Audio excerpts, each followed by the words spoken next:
Oke, terima kasih. Ini di record ya. Ya, ini tentang design thinking proses sendiri. Ini sebetulnya sudah pernah disampaikan, saya yakin sudah pernah disampaikan sama Pak Wisnu ya kalau nggak salah di materi awal. Ini saya recall lagi, apa mengingatkan kembali gitu ya. Sebuah salah satu pendekatan design thinking proses ini kan sebenarnya sebuah metodologi atau pendekatan ketika akan seorang desainer itu akan mencari solusi berupa desain gitu ya. Ini pendekatan yang di apa namanya diciptakan oleh Tim Brown, seorang em, pencipta atau CEO daripada IDEO. IDEO itu sebuah perusahaan yang bergerak di bidang designing sebuah apa ya namanya, sebuah produk gitu ya, produk-produk inovasi yang menjawab yang terus berinovasi dan menjawab permasalahan-permasalahan yang ada di uh, dunia saat ini gitu. Nah, tim Brown ini membuat apa ya semacam bagan gitu ya dalam proses berpikir itu tuh uh, apa namanya pergerakannya seperti ini gitu.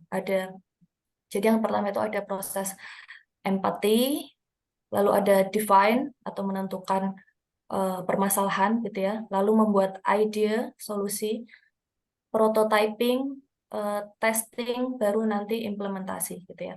Jadi yang membedakan proses desain ini dengan design thinking ini dengan proses-proses desain yang lainnya gitu ya, misalkan eh, apa namanya system thinking ataupun eh, proses-proses desain lainnya itu yaitu bahwa di design thinking ini dia lebih menekankan pada pengguna, user center design gitu ya. Dia lebih menonjolkan pengguna atau siapa ya, usernya gitu ya sebagai eh, titik titik mula untuk proses desain awalnya gitu. Jadi proses empati ini atau membangun empati, membangun eh, keterkaitan antara si desainer dengan si user ini merupakan proses awal yang penting gitu ya ketika akan sebelum melaksanakan design thinking proses ini. Nah, itu yang membedakan antara design thinking dengan proses-proses desain lainnya gitu ya. Jadi penting sekali untuk pertama itu yaitu untuk mengetahui kira-kira tuh apa sih yang dibutuhkan si user, keluhannya apa, keinginannya apa dan sebagainya. Betulnya kan esensi dari mendesain itu sendiri itu kan ketika kita nantinya seorang desainer itu bisa menemukan solusi atau cara terbaik gitu ya, cara terbaik daripada sebuah permasalahan yang ada gitu ya. Bagaimana caranya kita bisa mengenali permasalahan itu ya kita harus mengetahui dulu gitu ya apa namanya si penggunanya ini yang nantinya akan memiliki masalah itu gitu ya, yang memiliki masalah itu dan nantinya akan menggunakan produk desain kita gitu. Jadi penting sekali untuk memahami dari perspektif pengguna, mengetahui perasaan yang dialami dan sebagainya. Kalau di sini ya, kalau di produk arsitektur ya mengetahui pengguna ruangnya gitu ya, pengguna ruang yang akan kita desain itu siapa bisa. Mungkin kalau kita mendesain sekolah ya kita berarti usernya itu berarti anak-anak siswanya, terus ada guru, ada tenaga pendidikan dan sebagainya gitu ya, dan sebagainya dan sebagainya. Lalu yang kedua adalah menentukan atau define gitu ya, combine all your research and observe where your user problem exists gitu. Jadi di situ itu proses memetakan atau mendefinisikan permasalahan user, nanti sekiranya permasalahan apa aja sih yang perlu diselesaikan. Proses memetakan itu termasuk proses observasi, proses wawancara dan sebagainya itu untuk mengetahui sebenarnya problem yang ada di user itu apa sih. Nah, yang mungkin tidak di sini butuh juga kepekaan gitu ya, yang mungkin tidak bisa tersampaikan oleh user, tapi kita perlu bisa mengamati tidak hanya dari pesan yang disampaikan user, tapi juga dari lingkungan-lingkungan sekitar gitu ya. proses mengamati, observasi lingkungan, mewawancara user dan sebagainya untuk mengetahui sebenarnya tuh akar permasalahannya tuh di mana gitu ya. Baru nanti ketika sudah mengetahui permasalahannya, nanti membangun sebuah ide sekreatif dan apa namanya ya, out of the box mungkin gitu ya, membangun sebanyak mungkin ide, baru bagaimana nanti ide itu bisa tersampaikan itu kan perlu adanya prototyping ya, atau prototyping itu sama aja dengan representasi daripada representasi daripada konkretnya ide kita. Kan kalau ide itu kan bentuknya masih abstrak, masih ada di pikiran kita. Nah, bagaimana itu bisa terrepresentasi secara fisik sehingga nantinya mudah dipahami oleh si user, itu perlu membuat sebuah semacam prototyping gitu ya. Mungkin ini prototyping ini sudah disampaikan juga di kelas minggu lalu, di kelas pertemuan sebelumnya maksud saya, oleh Bu Yayi itu yang teknik prototyping. Prototyping bisa dari 2 dimensi maupun dari 3 dimensi maupun prototyping sesuai dengan mirip skala 1:1 atau sama dengan produk aslinya misalkan gitu.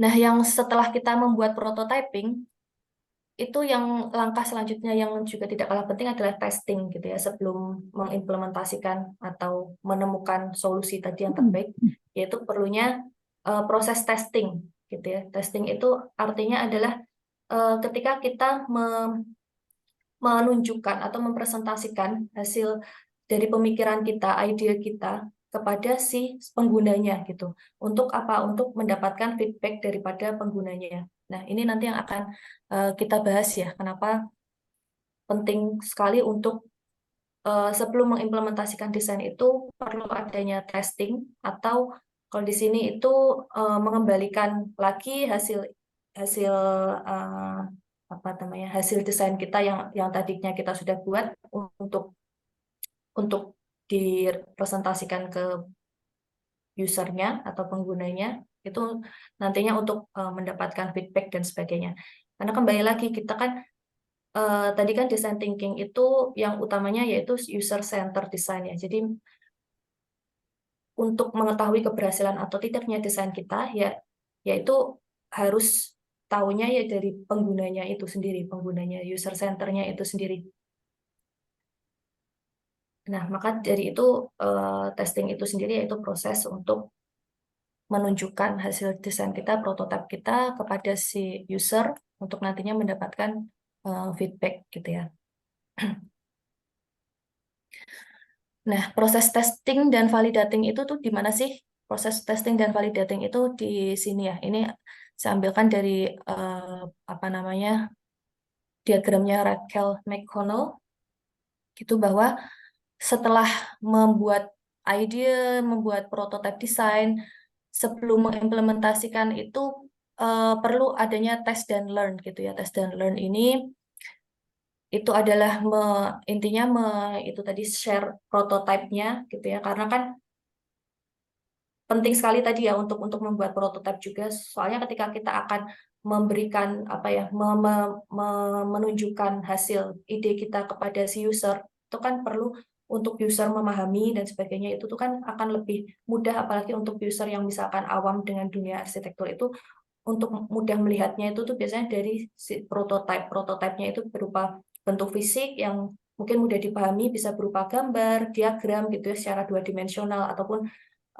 mungkin video atau secara 3 dimensional bisa berupa maket dan sebagainya. Nanti lalu diberikan kepada si user, ini loh hasil desain-desain yang sudah kita bentuk gitu ya, dari proses perumusan masalah gitu ya.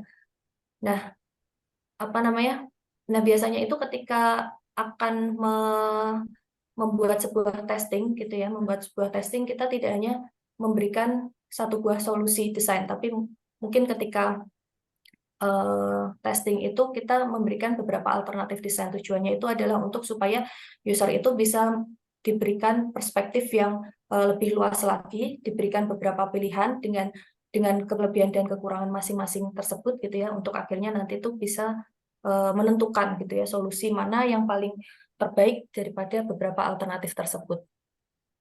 Nah, nggak heran ketika proses testing itu sendiri gitu ya, kadang tuh user mungkin kurang puas dengan apa yang kita hasilkan gitu ya, dan mungkin kita harus kembali lagi ke ide awal gitu ya, ide awal, kembali lagi menyusun konsep dan sebagainya. Bisa jadi apa yang kita tadi ya kita usulkan itu tuh ditolak dari nol, ataupun mungkin bisa jadi ditolaknya hanya mungkin dari kalau misalkan desain ya, kalau misalkan berbicara tentang arsitektur mungkin yang ditolak hanya bagian konsep materialnya saja, sehingga tidak perlu banyak revisi dan sebagainya. Tapi bisa jadi di kasusnya dari awal pun dari secara konsep bisa jadi si usernya kurang tertarik dan kurang minat, sehingga harus mengulang lagi konsep dari awal, mengulang lagi bentuk bahan massa, mengulang lagi pemilihan material dan sebagainya. Ini juga kasus tersebut juga ada gitu ya,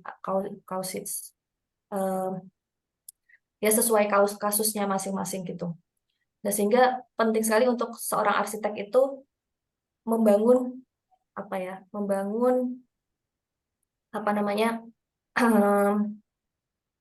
mindset yang resilient ketika ketika di tahapan ini gitu. Karena kan nantinya ada feedback itu kan berupa kadang berupa kritik gitu ya, tidak tidak selalu feedback itu positif gitu ya, jadi kadang kritik dan sebagainya lah. Kita sebagai seorang arsitek bagaimana bisa menampung itu dan tetap apa ya, tetap optimis bahwa desain kita nantinya tuh tujuannya itu tuh ya untuk user, jadi kita bagaimanapun harus menempatkan user itu, menempatkan pendapatnya user itu tuh sebagai hal yang paling utama. Jadi harus sedikit menurunkan idealisasi kita dan sebagainya. Nah, kadang proses ini tuh bisa berlangsung apa ya, seperti loop gitu ya. Eh, Kembali lagi, mulai lagi, kembali lagi dan mulai lagi, seperti lingkaran gitu ya, bolak-balik gitu. Dan juga perlunya iterasi, ataupun apa ya namanya, iterasi itu tuh mengulang lagi eh, mengulang lagi desain kita tadi ya, mengulang lagi desain kita dan memperbaiki sesuai dengan kondisi-kondisi atau permasalahan yang ada dari user ataupun masukan dari user gitu ya.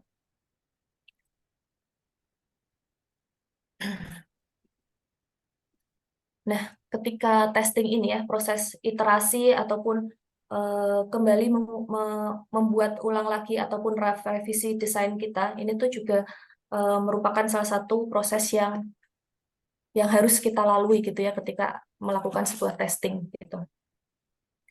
Nah, apa namanya? Ini ada sedikit video tentang pentingnya iterasi gitu ya. Sebentar, ini bisa disimak dulu.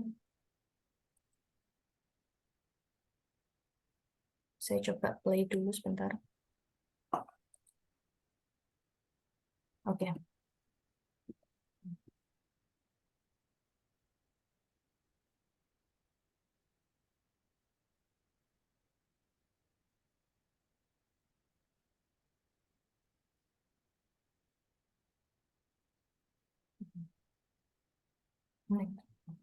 Udah terlihat ya videonya sama suaranya udah terdengar?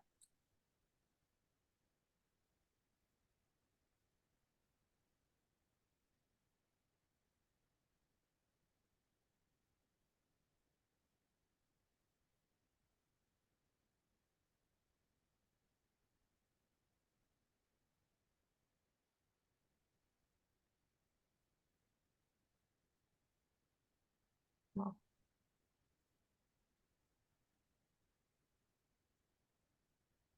bentar, saya ulangi deh.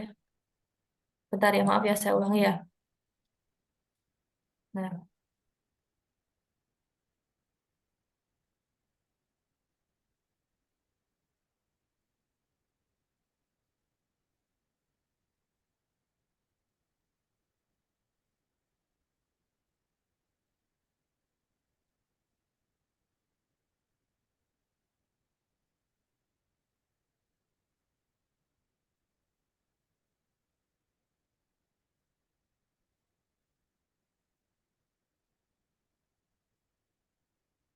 nah ini salah satu eh, Big itu adalah salah satu apa namanya kantor konsultan perencana studio yang terbesar gitu ya di Amerika. Arsitekturnya tuh, nah ini sedang membahas gimana sih kok Big Studio itu tuh bisa sesukses sekarang, padahal dia itu termasuk umurnya termasuk muda gitu ya, tapi sudah direcognize banyak orang dan dengan apa namanya dan dengan project yang sudah cukup banyak gitu ya, tersebar di seluruh dunia.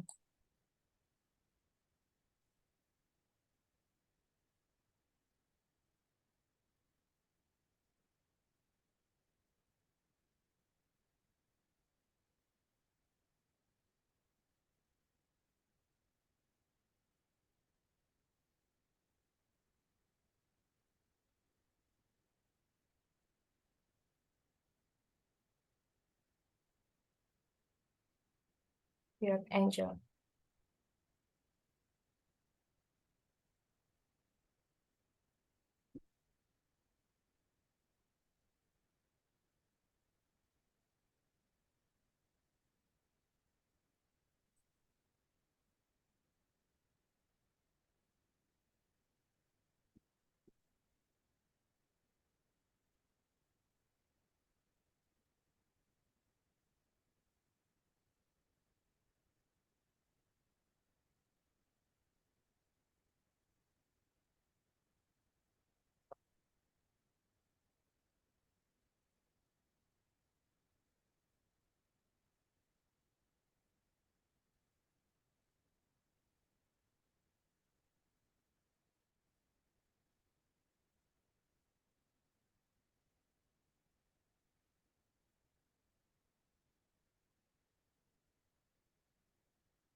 Nah ini em, contoh-contoh market proses desainnya ya.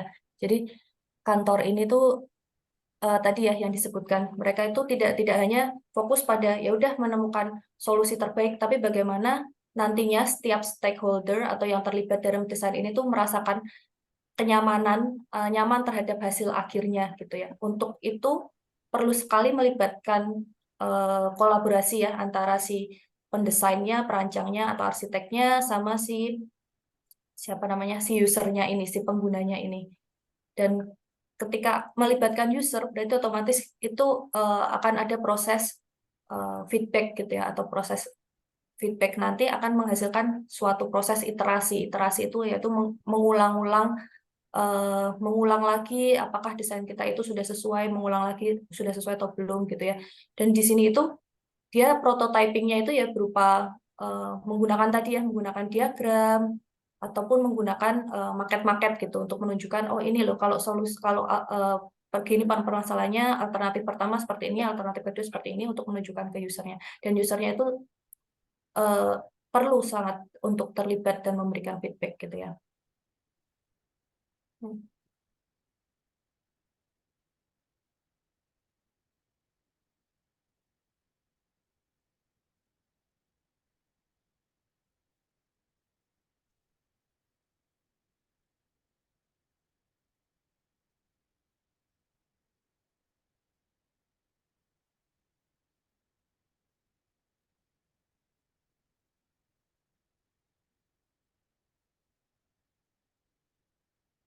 Tadi ya kayak yang penting jadi bisa jadi satu permasalahan aja atau hanya mendesain satu proyek aja tuh mereka membutuhkan paling nggak 100 ide, 100 konsep, bahkan 100.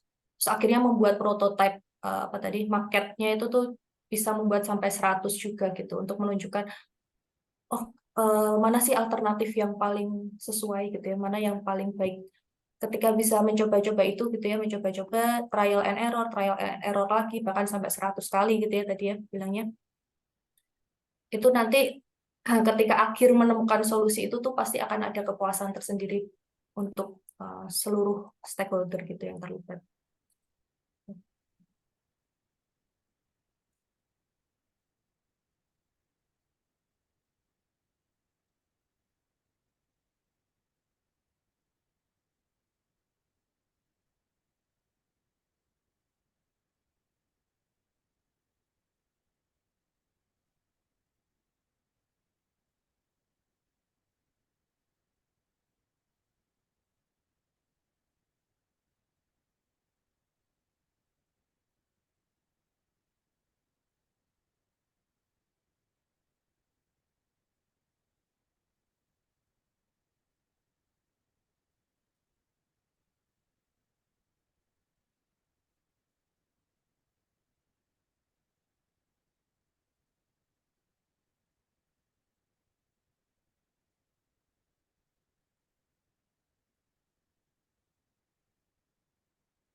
Hmm. Ya, oke. Ini nanti bisa dilihat sendiri ya kelanjutannya. Pokoknya intinya itu tuh menceritakan bahwa untuk bagaimana prosesnya biar ke Angels, seorang arsitek yang mendirikan Big Studio ini ya, dia itu tuh bisa sesukses ini. Ya salah satu strateginya itu tadi melakukan iterasi desain, yaitu proses pengulangan, membuat sebanyak mungkin alternatif desain ya, lalu memberikannya ke apa ya tadi ya, ada proses iterasi, ada proses eh, apa feedback dari usernya, bagaimana kalau desainnya seperti ini, oh kayaknya kurang puas kalau kayak gini gimana dan sebagainya. Itu ada proses diskusi, ada proses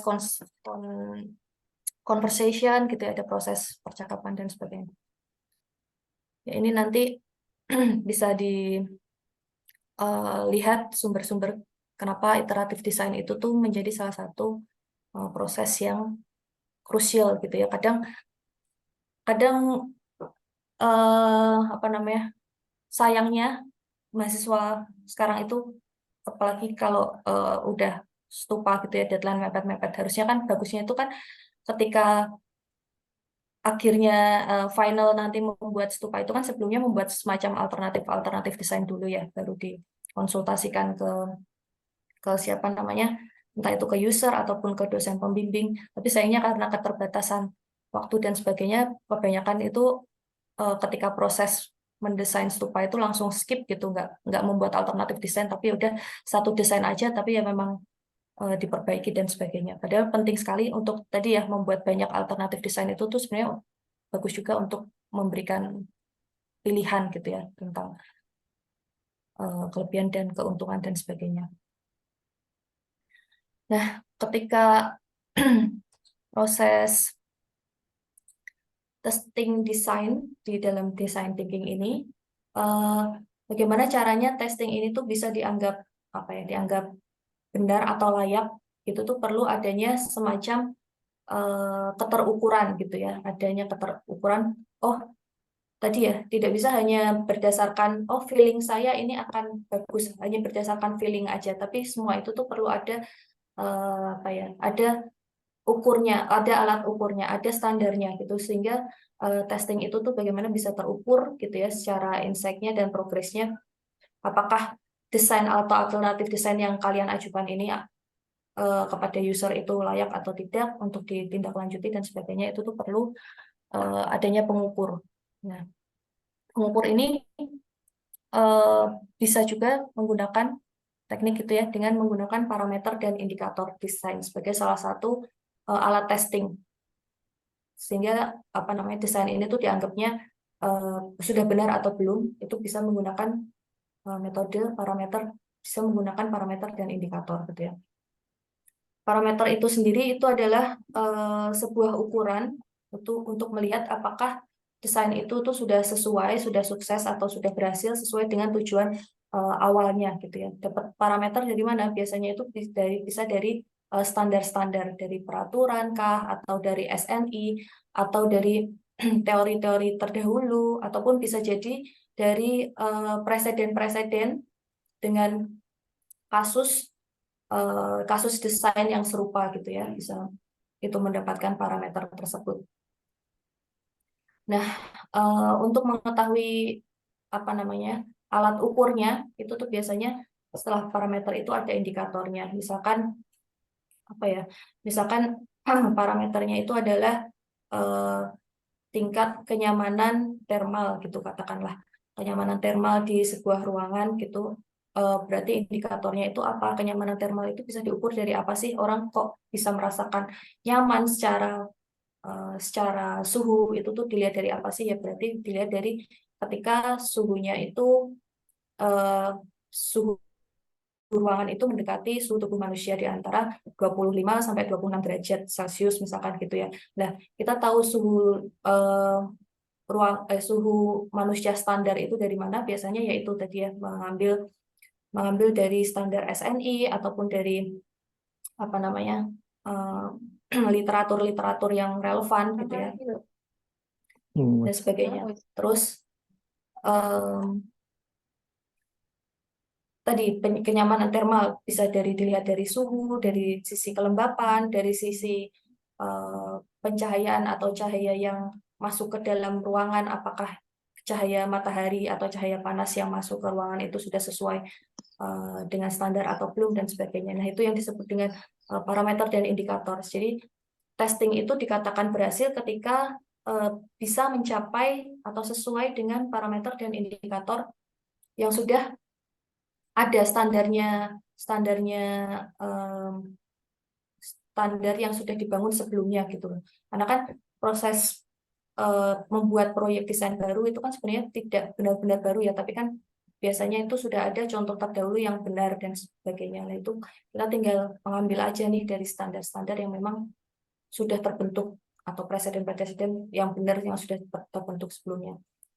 Sehingga ketika kalian nanti ya ketika proses TUPA 7 ketika akan melakukan testing ya taunya dari mana ya, dia mencari parameter dan indikator itu sendiri gitu ya, sebelum nantinya testing itu dilakukan itu juga dengan melibatkan ke usernya gitu. Tapi sebelumnya harus punya parameter dan indikator dulu, baru nanti ketika sudah membuat semacam prototipe atau simulasi desain itu bisa dilakukan testing dengan melibatkan user. Oh, kalau seperti ini desainnya bagaimana gitu ya.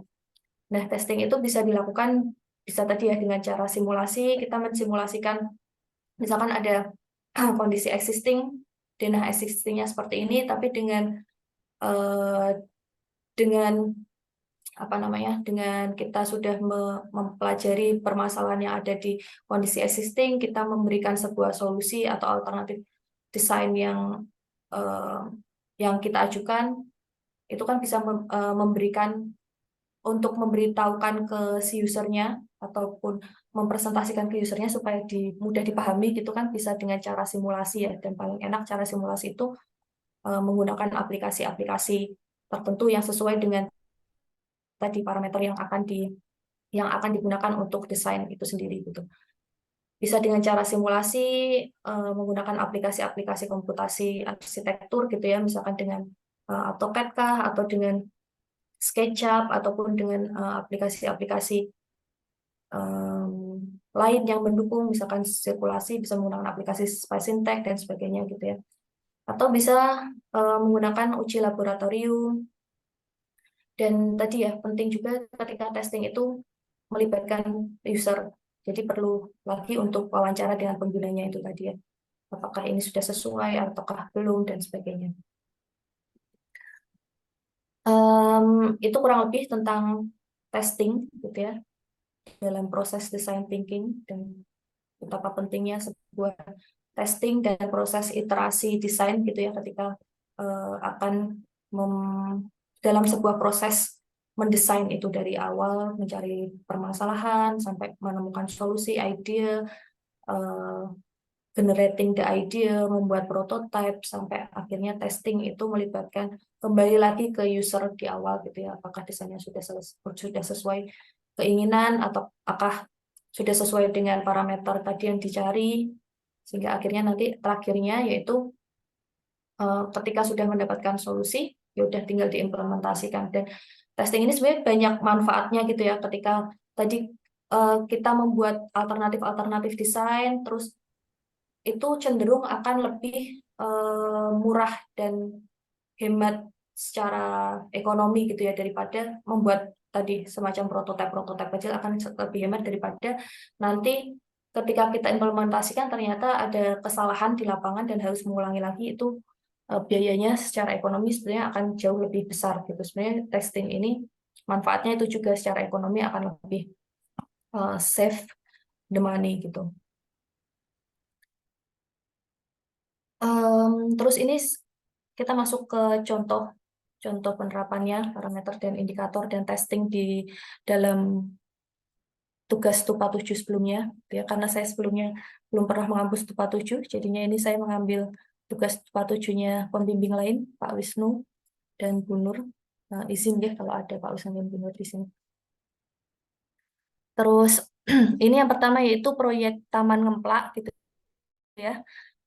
Di mana di situ itu isunya adalah, permasalahannya adalah di mana di area itu tuh sebenarnya banyak aktivitas-aktivitas sosial gitu ya, sering melakukan senam, sering melakukan lomba gitu ya, antar warga itu interaksi sosialnya sudah cukup tinggi, banyak kegiatan-kegiatan bersama, termasuk anak-anak bermain gitu ya, tapi di sana itu belum tersedia ruang yang mumpuni, yang ideal untuk sebuah kegiatan atau proses interaksi sosial gitu ya. Jadi permasalahannya itu membutuhkan ruang untuk tadi, untuk kegiatan-kegiatan tersebut, yaitu ruang publik gitu yang bisa diakses bersama-sama, juga sebagai area bermain anak dan sebagai tempat berkumpul untuk berinteraksi.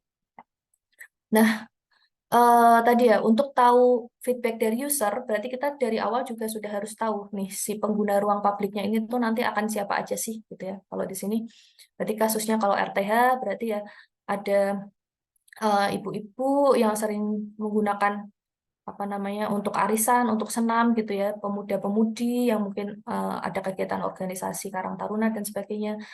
Terus ibu-ibu, bapak-bapak, dan juga terutama juga anak-anak ya, karena anak-anak juga membutuhkan ruang untuk bermain yang selama ini dia tuh hanya menggunakan ruang jalan gitu ya, ruang-ruang sisa. Nah, dari situ ya, em, si siapa ini tadi, Mas Aryo, ini kan tugasnya Mas Aryo ya. Mas Aryonya ini dia membuat parameternya, yaitu apa namanya, ekonomi, perbedaan ekonomi daripada warga sekitar gitu ya.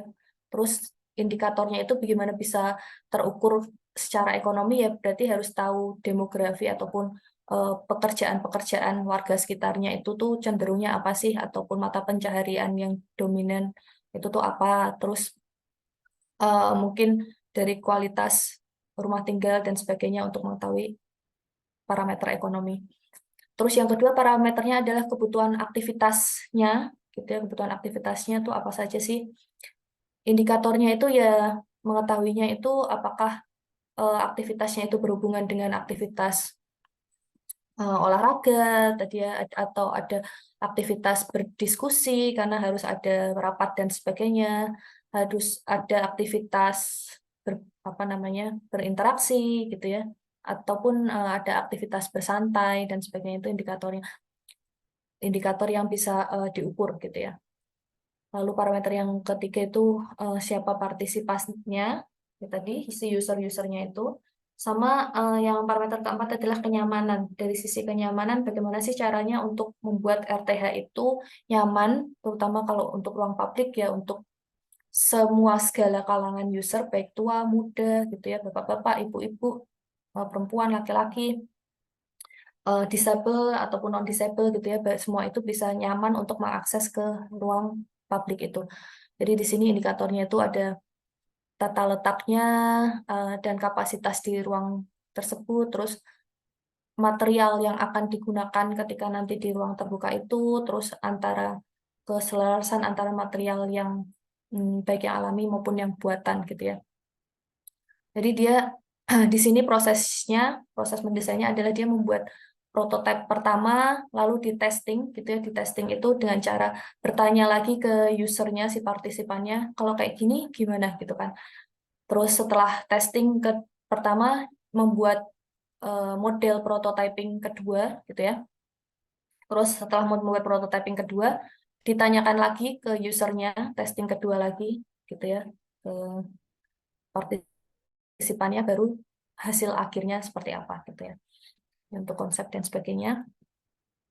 Nah, ini proses testing pertama. Jadi dia sudah ada ide awal gitu ya, bahwa di sini itu dia melihat bahwa pengguna di sini kebanyakan anak-anak itu kekurangan ruang untuk bermain dan kekurangan ruang untuk tadi ya duduk-duduk, berdiskusi dan sebagainya, sehingga ide awal desain ini, desain Aryo ini dia membuat lapangan, membagi zonanya itu jadi zona lapangan sama zona tempat duduk ataupun zona sitting group gitu ya. Nah, dia tanyakan nih ke respondennya gitu ya. Dia awalnya membuat ini lapangan, dia menambahkan tempat sampah, dia ada tempat lahan untuk menyediakan sayuran dan tanaman obat gitu ya, dengan ada pembatas pembatas sekeliling untuk memberi keamanan dan sebagainya. Terus ada materialnya ini berupa cor gitu ya, dan terus penambahan vegetasi sebagainya. Nah, ini ditanyakan kepada respondennya, dan respondennya ini mungkin ini tidak semua ya, tapi yang mewakili yaitu pemuda dan orang tua gitu ya. Dimana di sini itu untuk pemudanya itu dia lebih ingin untuk menambahkan dari sisi kenyamanan. Itu berarti dia ingin untuk menambahkan vegetasinya, untuk peneduh-peneduhnya mungkin gitu ya, untuk ruang duduknya, untuk bisa berinteraksi dan ngobrol-ngobrol santai dengan teman-teman sejawatnya gitu mungkin ya. Terus menambahkan material gitu ya. Jadi masukannya itu lebih ke vegetasi, material dan sitting group. Tapi ketika menanyakan user eh, orang tua gitu ya, yang mungkin sudut pandangnya berbeda juga, kebutuhannya berbeda juga gitu ya. Ini lebih lebih ingin untuk menambahkan gazebo, terus tadi ya lahan untuk tanaman sayur dan obat, mungkin untuk bercocok tanam gitu ya, supaya lebih hemat menggunakan apa apotik alami gitu ya. Terus masukan juga tentang material lapangan, terus pagar dan parkiran untuk sepeda anak-anak gitu. Jadi dari sini kelihatan gitu ya sudut pandang si user, apalagi untuk ketika ruang publik ya, ruang publik itu kan bisa diakses tadi ya, saya bilang diakses semua orang. Jadi perlu dari sudut pandang dari anak kecil, dari orang muda, dari orang tua, itu bisa jadi kebutuhannya itu berbeda-beda. Ketika yang pemuda itu tadi lebih lebih menekankan untuk ruang-ruang duduk gitu ya. Ternyata orang tua ini dia memikirkannya jauh beda lagi. Dia butuh tanaman, dia lebih tanaman apotek, dia juga lebih memikirkan untuk keselamatan anak-anak dan sebagainya. Terus dari situ dia membuat lagi, menambahkan tadi ya masukan-masukan, membuat perbaikan, terus membuat prototipe kedua. Nah, ketika membuat prototipe kedua ini dia juga menanyakan lagi ke usernya, gitu ya, testing lagi nih. Kalau kayak gini udah sesuai belum sesuai dengan yang diinginkan, gitu kan, dari keinginan awalnya tadi. Nah, terus lalu si pemudanya ini juga apa namanya eh, apa ya menerima masukan juga ya dari pemudanya tadi ya masih seputar vegetasi, material dan sitting group. Nah, orang tua juga kurang lebih sama mungkin ini ya masukannya dan sebagainya. Terus, nah ketika sudah mendapatkan tadi masukan, berarti 2 kali masukan gitu ya, maka akan si arsitek ini akan lebih pede gitu ya ketika nantinya mempresentasikan hasil akhir desainnya itu karena memang sudah disesuaikan tadi ya sesuai kebutuhan si usernya juga sudah melihat daripada apa parameter idealnya sebuah desain itu seperti apa dan sebagainya ini hasilnya seperti ini penambahan area parkir terus lapangan dengan ukuran basket yang sesuai dengan standar gitu ya yang juga bisa menggunakan material yang mudah secara perawatan dan sebagainya. Terus menambahkan faktor-faktor lain yang tadi dibutuhkan untuk si penggunanya. Menambahkan komponen-komponen yang tadi sekiranya dibutuhkan oleh pengguna. Nah, ini hasil akhirnya. Itu ya, itu yang contoh pertama. Ini saya ambilkan satu contoh lagi ya, waktunya sudah agak mepet. Yang kedua yaitu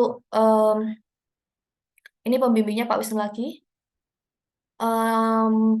Pembuatnya hikmah gitu ya tentang konfigurasi cahaya alami dan buatan untuk efisiensi energi sebuah gor bulu tangkis lulukan. Jadi ini ada permasalahannya tuh ada sebuah gor gitu ya, gor bulu tangkis yang dimanfaatkan untuk olahraga bulu tangkis.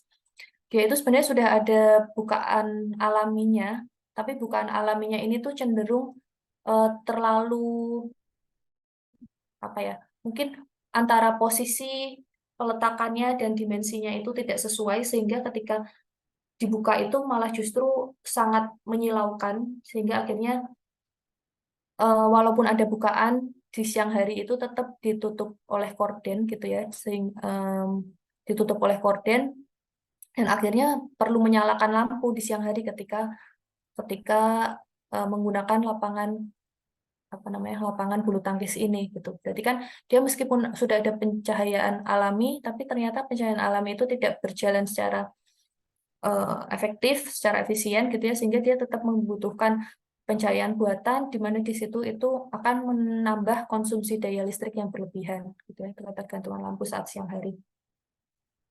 Nah dari situ penulisnya ini tadi, Mas Hikmah ini tadi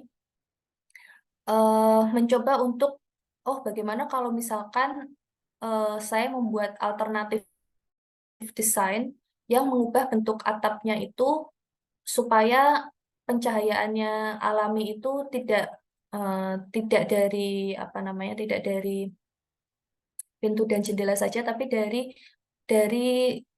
bentuk atap. Jadi pencahayaan jendelanya itu diberi atau ventilasi itu diberikan di atapnya gitu. Bukaan-bukaan untuk cahaya itu didesainkan di atapnya dengan bentuk prototipe desain atap yang berbeda-beda gitu ya.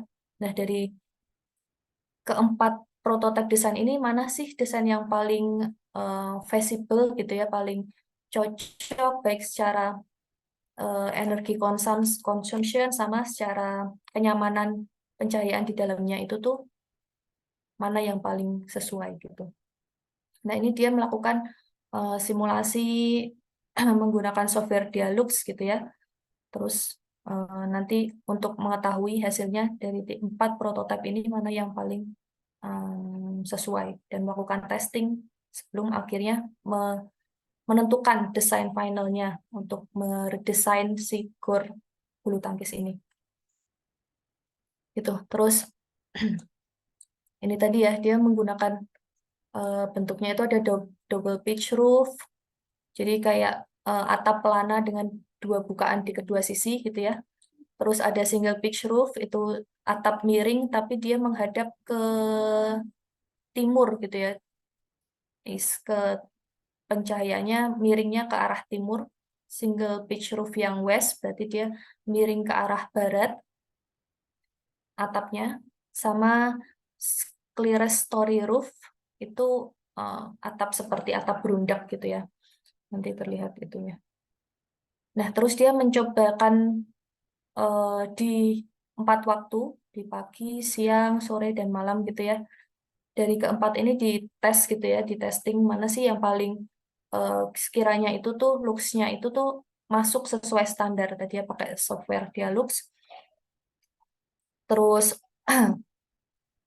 tapi juga perlu tahu dulu ya sebelum sebelum mengetes ini, tahu dulu standar kenyamanan untuk pencahayaan tuh berapa sih gitu ya. Terus dia mendapatkan standar kenyamanan itu yang tadi ya saya bilang untuk mencari parameter sama indikatornya tadi ya. Itu dia mendapatkan kenyamanan pencahayaan itu di angka 200 sampai 400 lux gitu.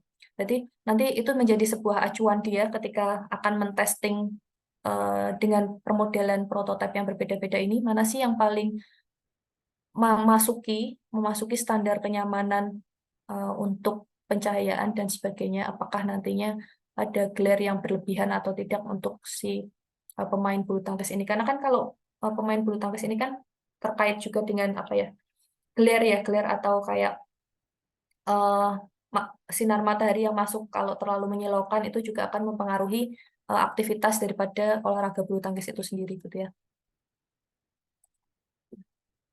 Nah, ini terus akhirnya dia simulasikan tadi ya pakai software Dialux, mengukur masing-masing em, apa namanya tipe-tipenya ini ya. Tadi ada single pitch roof, ada yang apa namanya tadi?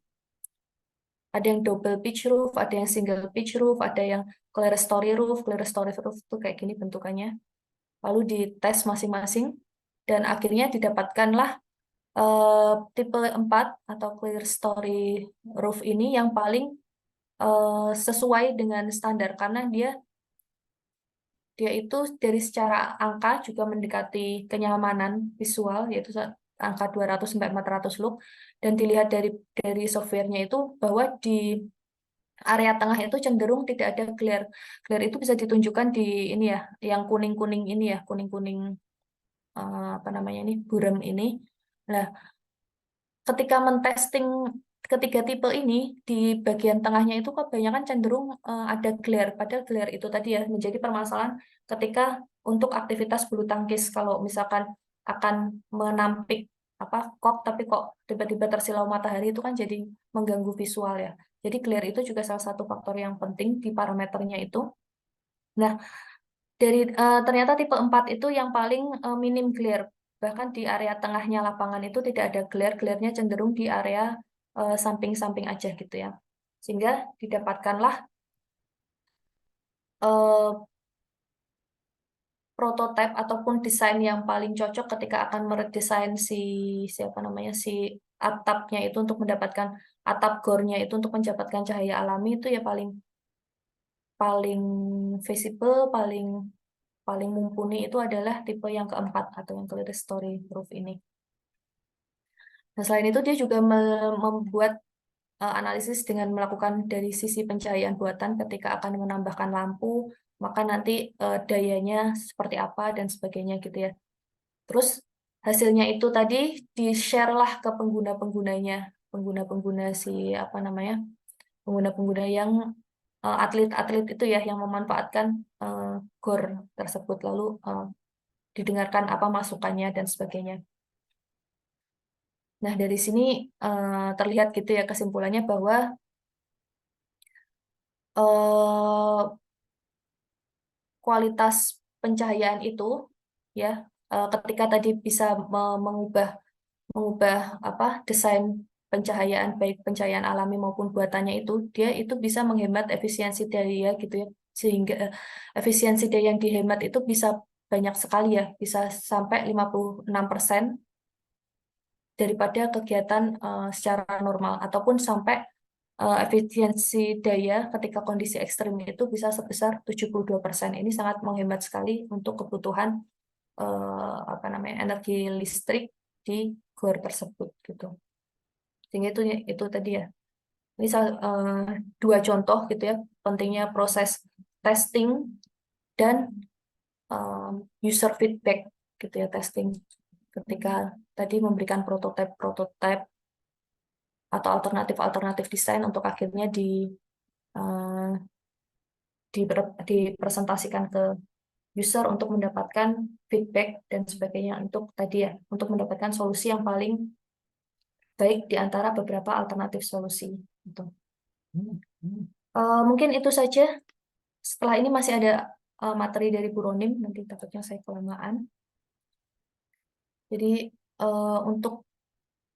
untuk sesi tanya jawabnya nanti sekalian setelah Bu Ronim presentasi ya. Jadi mungkin saya cukupkan untuk presentasi dari saya. Selanjutnya bisa Ya, dari Bu Bu. Ronim, oke, bisa melanjutkan. Matur nuwun Bu Intan. Tadi sudah sangat lengkap ya Bu. penjelasannya. Jadi saya seperti kayak membuat summary ini ya. Karena sudah punya contoh tadi Bu Intan. Ada materi lengkap, kemudian ada contoh lengkap gitu ya. Dari Stupa 7 yang kemarin. Nah, kebetulan saya baru Stupa 7 sekarang juga. Jadi saya mungkin nggak punya contoh ya. Oke, saya mulai dulu ke materi. Ya, sudah terlihat ya. Sudah, Bu. Oke, baik, saya mulai dulu. Assalamualaikum warahmatullahi wabarakatuh. Waalaikumsalam warahmatullahi wabarakatuh. Oke, oke, Bu. Ya, terima kasih atas kehadiran Bapak Ibu dosen ya yang bisa rawuh ini karena hari ini kayaknya barengan ya dengan acara Urbana itu. Jadi mahasiswa pun juga kayaknya harus terbagi ini ya, terbagi ke acara Stupa 7 juga ke acara eh, webinar dan seminar ini. Jadi tadi harus ini ya, saya dan Bu Intan harus selesai jam 9 supaya anak-anak bisa ikut ke acara tersebut kalau nggak salah itu. Apakah apakah online, apakah offline. Baik, saya di sini tidak akan mengulang gitu ya, tapi emang materinya tuh hampir mirip. Nah, jadi dari pola ini memang kelihatan sangat rumit gitu ya. Ini mau ngapain gitu ya? Kita mulai dari mana, akhirannya di mana gitu ya? Karena semua bisa berawal dari sini, bisa juga berawal dari sini gitu ya. Jadi apakah kita berawal itu dari existing atau kita berawal itu dari sharing gitu ya. Existing itu pada saat kita melihat melihat sebuah desain atau melihat sebuah bangunan, kita menemukan sesuatu yang janggal. Nah, itu sebuah kondisi ya, existing. Tapi pada saat kita menemukan dari sharing, itu apabila kita punya teman-teman dekat atau mungkin sejawat ya, yang memberikan keluhan keluhan terhadap bangunannya sehingga dia butuh masukan bagaimana untuk perbaikan desain. Nah, sehingga prosesnya bisa dari mana saja, gitu ya. Oke, terus kemudian ini mungkin hampir-hampir mirip ya, tapi saya hanya ingin menjelaskan sedikit saja di sini. Saya nemu ini ya, nemu dari Gramedia. Ya, jadi Gramedia itu punya buku e-book gitu ya. E-book saya baca-baca tentang apa sih maksudnya dari design thinking gitu ya. Jadi persis seperti yang sudah dijelaskan Bu Intan, yang dari materi Pak Wisnu itu ada 5 hal ya. Mulai dari empathize, kemudian define, ideate, kemudian prototype, dan testing. Nah, poin 1, 2, 3, 4 itu mungkin sudah kemarin ya diberikan materi oleh Bapak dan Ibu dosen. Nah, kita masuk ke bagian yang testing. Nah, tes ini itu namanya pengujian desain.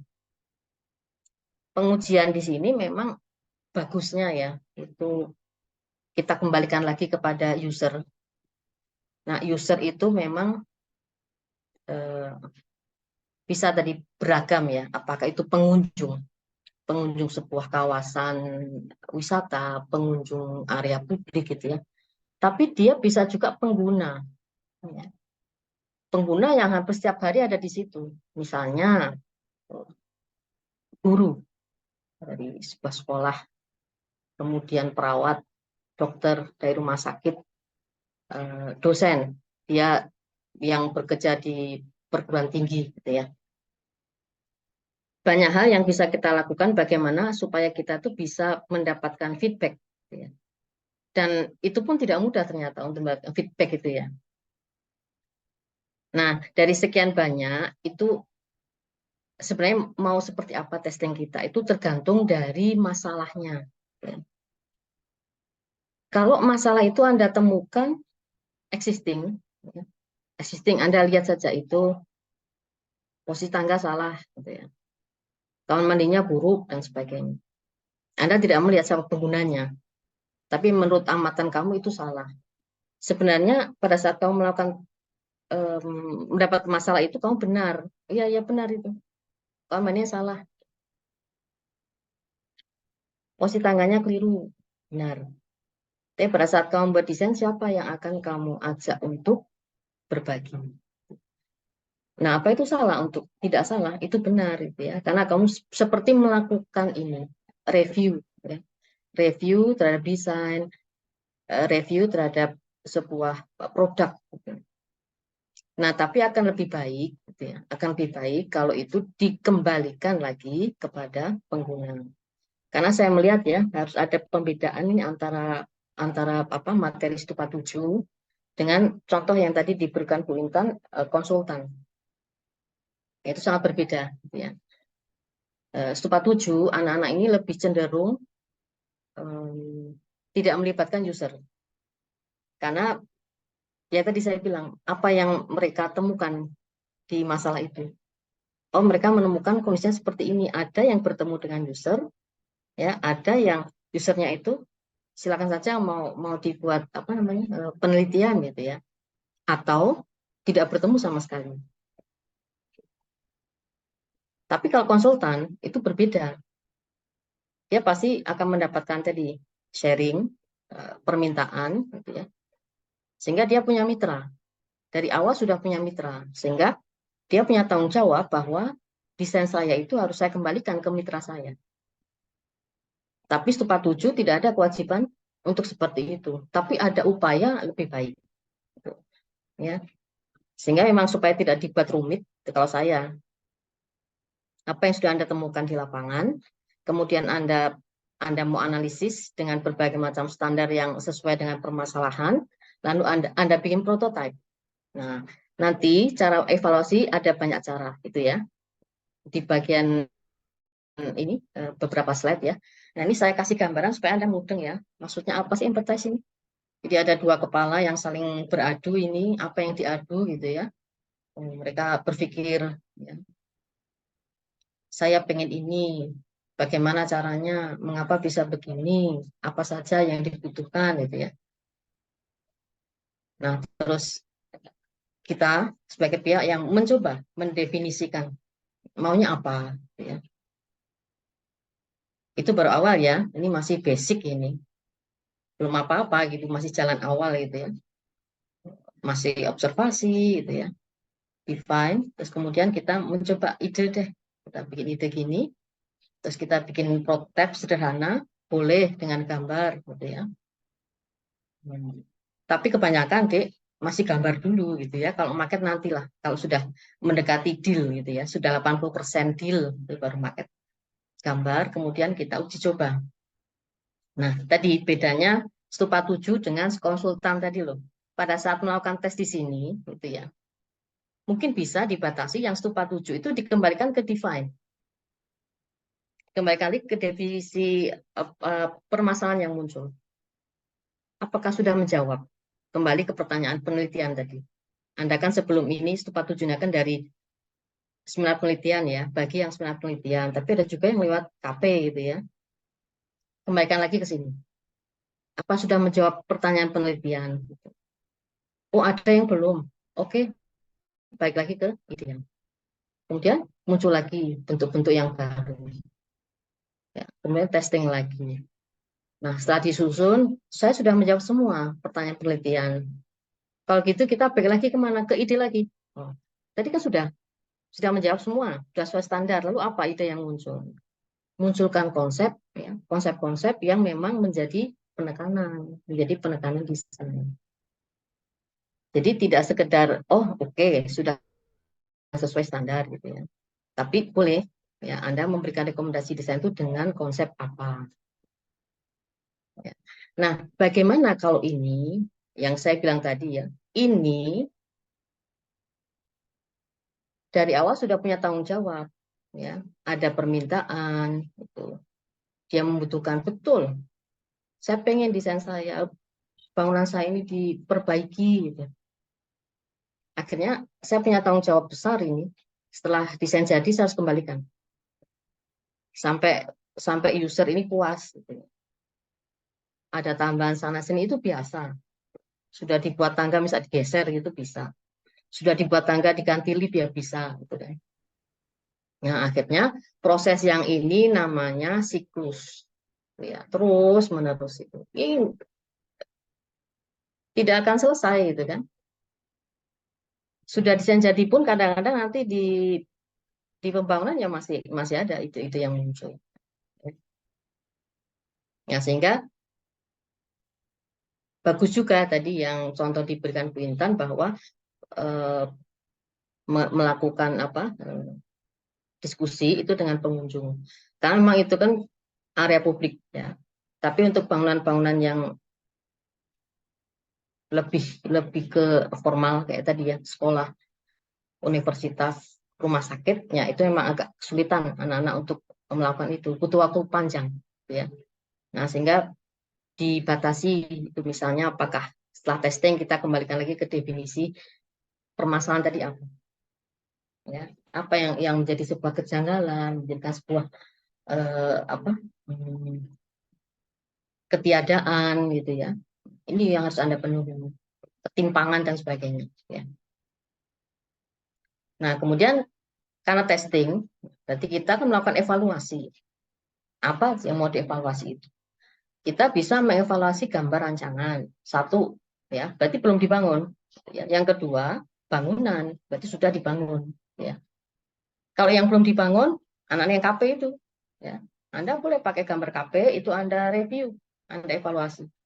Apakah sudah sesuai dengan standar ABCD? Apakah itu peraturan Menteri PU? Apakah itu SNI yang mau dipakai? Atau Anda hanya ingin mengambil bagian kecil dari desain tersebut, ya.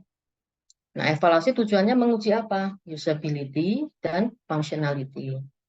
Usability itu berarti biasanya simple, simplicity. Ruang itu bisa dipakai kalau siap sarananya, bisa dipakai. Nah, selain functionality itu berarti apa? Fleksibel. Fleksibel pada saat atau bahasanya gini ya, fleksibel itu bisa juga adaptive space ya. Ini yang kadang-kadang menjadi masalah itu di ruang kelas kah gitu ya. Jadi fleksibel itu fungsinya itu bisa dimanfaatkan gitu ya untuk yang lain asalkan tadi usability bisa nggak ini dioperasikan ruangan ini gitu ya. Orang masuk bisa, tapi bisa nggak dia mendengar suara dari dosen atau guru di area paling belakang. Apa lengkap itu? Misalnya, apakah ada layar yang siap untuk membuat tayangan gitu ya? Apakah kursi dan sebagainya layoutnya itu nyaman, tidak sesak gitu ya? Mau keluar saja harus mepet-mepet misalnya. Nah, artinya disesuaikan antara kapasitas dengan layout. Nah, di sini ada 3 jenis evaluasi. Yang pertama uji lab. Nah, uji lab tadi ya, Bu Intan sudah kasih contoh Stupa 7 itu menggunakan apa tadi? Software ya. Dialog bisa, pakai server juga ada. Gitu. Kalau uji lab, memang Anda harus ke lapangan dulu, gitu ya. Kenapa sih ruangan ini harus diuji gitu ya? Pasti ada keluhan dulu. Saya kalau belajar di sini itu silau sekali. Kalau saya di sana gelap sekali, nah itu diuji. Nah uji lab itu memang tidak selalu harus bentuknya mikroskop gitu ya, bayangannya kan gitu. Tapi bisa juga uji material. Jadi tergantung permasalahan apa yang Anda temukan, sehingga jenis evaluasinya itu sebenarnya Anda bisa memilih. Apakah uji lab, hasilnya itu kita perlu melakukan tadi saran dari pengguna gitu ya. Kalau kita menggunakannya itu metode ya, kan di sini ada metode, banyak metode yang hanya satu arah gitu ya. Kalau memang ruangan ini gelap di sisi sana, ya di area sana saja yang kita kasih jendela. Dibuat simulasi, gitu ya, dibuat simulasi kayak tadi itu. Kemudian ketemu look-nya sama, ya, sisi kiri kanan. Oh, berarti sisi kanan pasti terang, sisi kiri terang, berarti selesai. Artinya user juga tidak perlu dilibatkan. Itu kalau satu arah. Nah, kalau menggunakan dua arah atau banyak arah, tadi usernya dilibatkan. Ya. Jadi banyak cara yang harus menggunakan feedback tadi. Ya. Mana yang perlu feedback, mana yang dirasa, oh ini sudah selesai. Karena permasalahannya cuma di sini terang, sana gelap. Itu. Nah, yang gelap ini dibuat terang seperti yang lux tadi di sini. Atau thermal juga sama. Di sini dingin, nah, di sana panas. Tahunya dari mana? Itu kalau pakai saver itu kelihatan warnanya biru, hijau, jingga gitu ya. Oh, yang jingga itu berarti hangat. Padahal dia pengen jingga itu yang warnanya biru tadi, dingin. Oh, kita cek yang ini diberi apa ya supaya bisa dingin. Nah, kita mencoba tadi apakah dengan bukaan ukuran sekian dan sebagainya. Nah, kita masukkan lagi ke software dengan adanya bukaan-bukaan seperti itu, jadi angkanya berapa? Kalau sudah ketemu itu area dingin, ya selesai. Gitu. Nah, sehingga pada saat uji lab itu bisa satu arah saja. Nah, kemudian observasi. Observasi, walaupun uji lab itu butuh observasi, tapi dia munculnya kan data angka ya. Nah, sedangkan observasi di sini bisa tekstual. Contoh penelitian-penelitian yang menggunakan metode aspek perilaku. Jadi mengamati, ya, mengamati kegiatan orang itu kalau biar gampang ya ini karena mahasiswa ya. Kegiatan mahasiswa itu kalau nunggu nunggu dosennya ngajar tuh ngapain gitu. Mereka duduk di mana kalau posnya udah penuh itu bisa enggak perilaku itu. Mereka menunggu berapa menit gitu ya. Itu tentunya bukan angka tapi tekstual. Tapi bisa diangkakan gitu ya. Angkanya gimana? Yang duduknya lesehan itu ada di titik ini cumanya sekian. Yang duduknya berdesakan ada di titik ini cumanya sekian. Nah, itu diangkakan. Padahal tadi sebenarnya tekstual. Nah, cuman kalau perilaku, peneliti itu yang menjadi eh, pengamat. Ya. Peneliti harus jadi pengamat. Karena yang diamati peneliti itu pasti dia sudah banyak pertanyaan di kepala. Habis ini, habis ini. Terus dia akan mencari variabel yang lain. Ya. Sedangkan uji lab bisa. Ini bisa dilakukan oleh laboran. Gitu ya. Bisa diwakilkan nanti hasilnya seperti ini. Kalau butuh diulangi lagi, maka peneliti itu baru ke lapangan. Atau biasanya peneliti itu ke lapangan, nanti pengujian yang kedua dilanjutkan oleh laboran. Lalu yang ketiga, yang tadi saya bilang ya, ada partisipator, partisipan, user itu Anda libatkan dalam desain. Satu meja, ya, kita punya gambar, kita diskusi di situ. Ya tadi saya bilang ya, apakah dia itu pengunjung, apakah dia itu pengguna. Pengguna itu hampir setiap hari ada di situ. Tapi pengunjung itu paling hanya Sabtu dan Minggu. Nah, sehingga pada saat yang Anda libatkan itu adalah pengguna, maka dia menjadi tim, ya, jadi tim desain gitu. Apakah mau ketemu 1 minggu sekali, ya, ataukah mau 2 minggu sekali, tapi tidak full ya, seperti tim desain itu ya. Nah, nanti hasilnya lebih maksimal, walaupun terkadang keinginan user tidak semuanya bisa dipenuhi gitu ya. Mungkin ada masalah A, B, C, D yang tidak bisa diselesaikan dengan kesepakatan gitu ya. Nah, kemudian di sini ini bisa semua sebenarnya, tiga-tiganya boleh gitu ya. Hanya poin 3 itu memang lebih ditekankan kepada user ya, bukan pengunjung. User itu yang menggunakan ruang itu hampir setiap hari. Ya, jadi mereka merasakan betul ruangan yang kemarin saya merasa sesak, pada saat didesain saya harus merasa nyaman gitu. Ya, dibatasi yang partisipatori, yang lainnya bisa.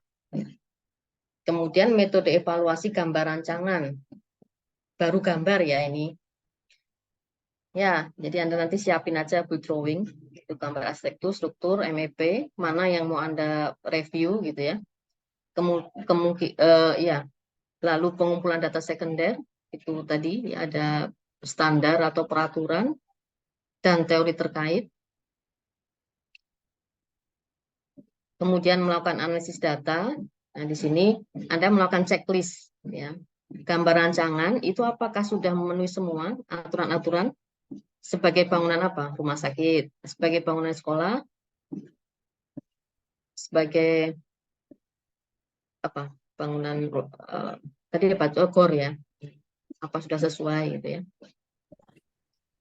Lalu teori di sini, kalau memang ini sudah oke, sudah semuanya, Anda boleh kok masukkan teori itu sebagai penekanan.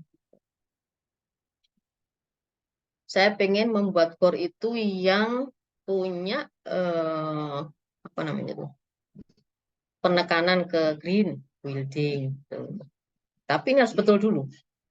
Ini betul dulu, baru kamu masukkan dia ke konsep green. Atau Anda masukkan dia ke konsep apa? Modern dan sebagainya yang terkait dengan style. Ya.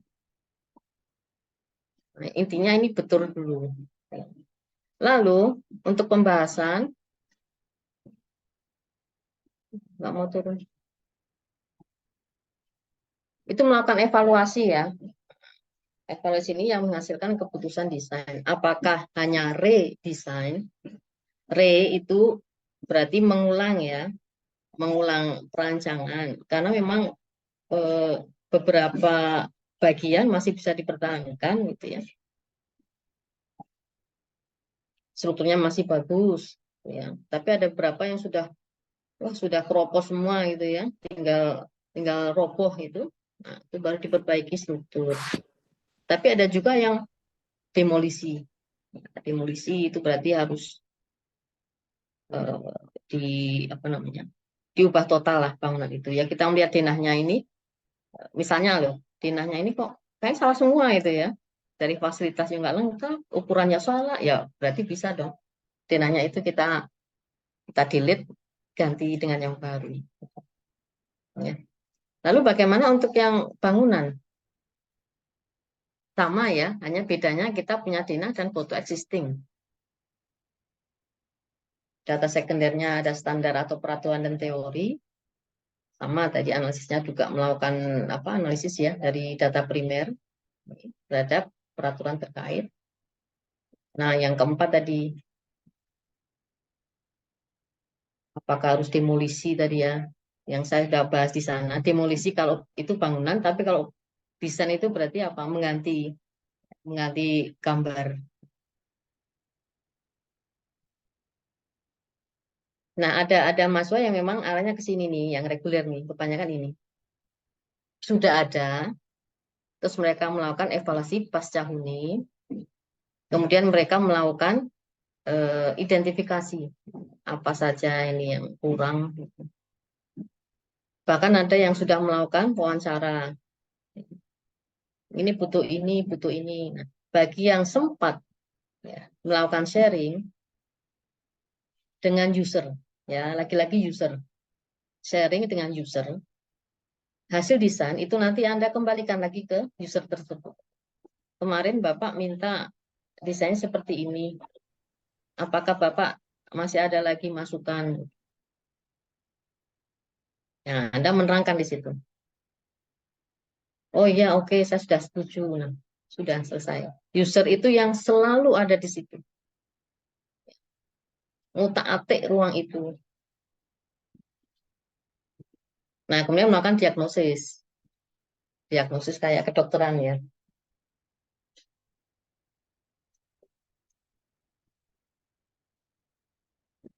Nah, jadi mahasiswa-mahasiswa yang reguler, saya rasa Anda eh, tidak perlu gelisah gitu ya. Misalnya, saya nggak punya user itu, Bu. Ya, kalau Anda tidak punya user, Anda merasa desain itu keliru, terus kemudian Anda sesuaikan dengan standar, ya sudah selesai gitu kan. Yang penting gini, standarnya berapa, kamu harus bisa memenuhi itu. Kalau Anda mau pakai participatory tadi, memang sebaiknya Anda itu terlibat dalam pengabdian masyarakatnya dosen, Bapak Ibu dosen kan pasti juga ada terlibat di PKM. Ikut di situ, ambil satu ruangan, ya, Anda ikut rapat, ya, ikut rapat dengan klien atau mitra gitu. Nah, itu Anda baru beneran melakukan metode partisipatory. Ngomongnya ngomongnya sampai nggak jelas. Tapi kalau hanya sekedar sharing, ya tadi hanya sedikit user yang terlibat dan misalnya apanya kemarin itu ada ya mahasiswa saya yang meliti di apa deh taman agrowisata ya. Dia sempat bertemu dengan petani gitu ya yang memang terlibat di area greenhouse itu bagus itu.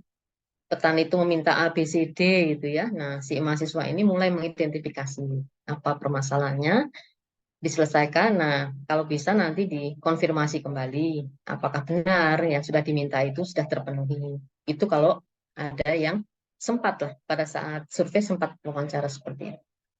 Ya, terjadi komunikasi.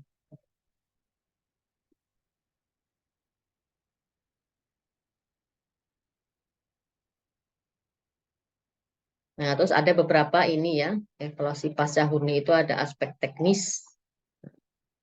Ini yang saya bilang tadi ya, aspek teknis. Ini sebenarnya tidak perlu melakukan feedback. Gitu. Anda merasa, oh ini sanitasi, misalnya ini bocor, oh berarti masalahnya di sini. Anda selesaikan, sudah. Secara fisik selesai, gitu kan. Karena permasalahannya itu kebocoran di pipa, misalnya. Masalahnya apa? Sumuk. Berarti, oh coba kita cek ventilasi. Masalahnya nanti pada saat ada keselamatan kebakaran atau gempa bumi, oh ini kurang apa? Kita hitung tangga daruratnya, berapa jaraknya? Oh iya, tangga daruratnya tidak sesuai standar. Oke, berarti kita selesaikan. Gitu ya. Jadi ada beberapa yang memang perlu dikembalikan tapi ke definisi, ke pertanyaan penelitian. Apa yang belum selesai? Apa yang belum terjawab? Ya, ada aspek fungsi. Nah, ini ya. Apakah bangunan itu sudah sesuai dengan kegiatannya? Ruangan itu sudah sesuai dengan kegiatannya, ya. Kalau masalah ruang kelas menjadi aula itu tadi ya, saya bilang fleksibel itu. Bahkan sekarang ada teori namanya adaptive space gitu ya, bisa digunakan. Nah, yang kadang-kadang itu menjadi salah itu bahkan sering sekarang masih ditemukan ya, tangga jadi tempat duduk gitu ya, koridor untuk jalan, tapi dipakai duduk tuh. Ya alasannya tadi menunggu itu acara saya adalah yang menunggu. Akhirnya saya duduk di koridor, sepanjang koridor itu. Akhirnya buat lingkaran, akhirnya koridornya sempit. Gitu kan. Nah itu apa salah? Secara desain benar, secara teknis benar, lebarnya benar. Tapi kenapa kok jadi kayak gini gitu ya? Nah jadi kita melihat ini, apakah secara fungsi itu benar, tapi kenapa perilakunya kok begini? Gitu. Jadi kita bisa mengukurnya dua. Kita cek fungsi dulu. Untuk jalan sudah bagus, baik gitu ya. Tapi di apa? Di waktu yang berbeda jadi sempit koridornya tuh, karena untuk duduk. Sehingga memang yang namanya perilaku itu bisa tiga-tiganya kita amati. Terus kemudian ini ini Anda kan menjadi CCTV ya, ceritanya itu. Anda jadi CCTV, mengamati apa yang mau diamati ya ini poin-poinnya.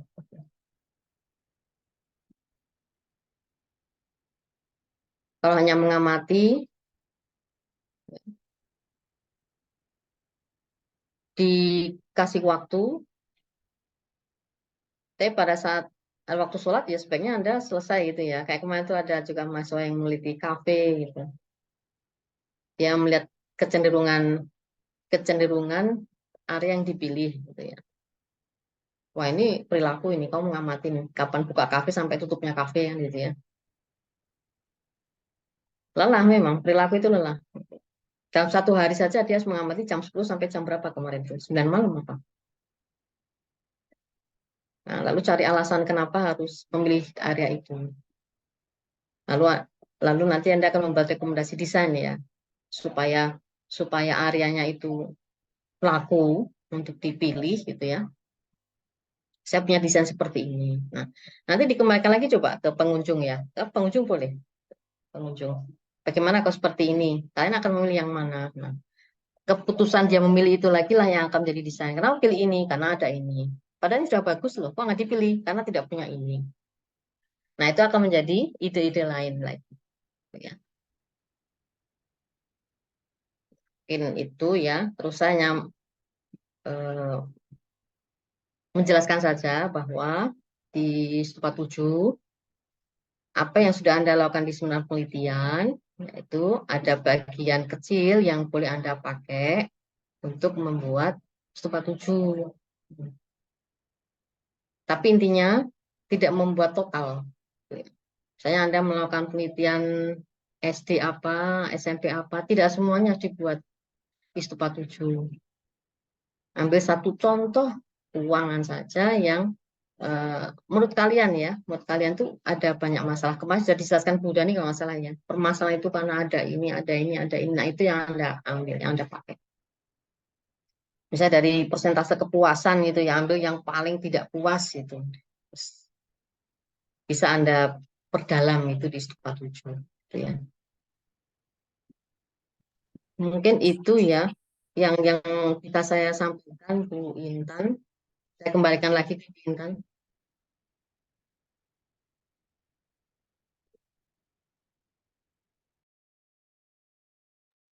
Terima kasih ya Bu Romim. Bentar, ini sebentar jangan lift dulu ya Bu. Mungkin kalau mahasiswa ada yang ingin bertanya dari materi yang telah kita sampaikan pada hari ini, yaitu tentang testing dan validasi desain. Ada yang ingin bertanya nggak? Ataupun misalkan ada yang mau sharing tentang progres Stupa 7-nya, misalkan ada kesulitan di atau mandek di proses yang mana, itu ya, mumpung di sini ada beberapa dosen yang hadir.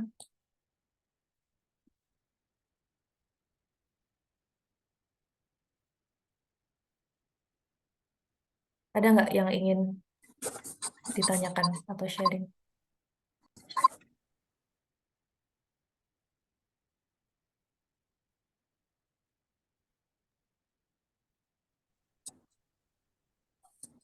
Bu Mungkin Intan, karena ya. ada Bu Intan, Iya, Bu. oke. Mungkin Ini Bu Roni mau malu bilang. malu bertanya gitu ya. Jadi Iya, disediakan aja kayak kemarin itu key form aja. Jadi kalau ada kesulitan mungkin bisa dikirim ke situ. iya betul. Atau kalau izin misalkan, masuk Bu Ronim Bu oh iya Monggo, Bu, monggo. Intan. Bu Indra. Ya, hapunten. Mungkin karena ada kuliah umum itu loh, jadi pada kurang Iya, aktif. Oke, bersamaan kuliah oke. umum ya. Nggak apa-apa, Bu. Nggak apa-apa. Ya, Karena memang oh, acara oh. itu kayaknya sudah seminggu yang lalu ya. Acaranya Udah lama acaranya itu ya. Urbana itu ya.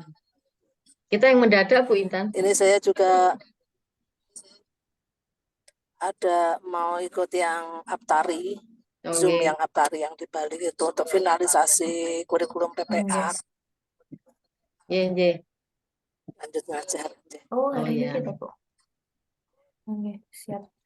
Ye pun Bu Intan. Kalau memang tidak ada yang Iya. ini ya boleh ditutup Bu Ye. Intan, Bu Rani. Ya, Mau saja, monggo nggak Bu apa-apa. Intan. Oke, Bu.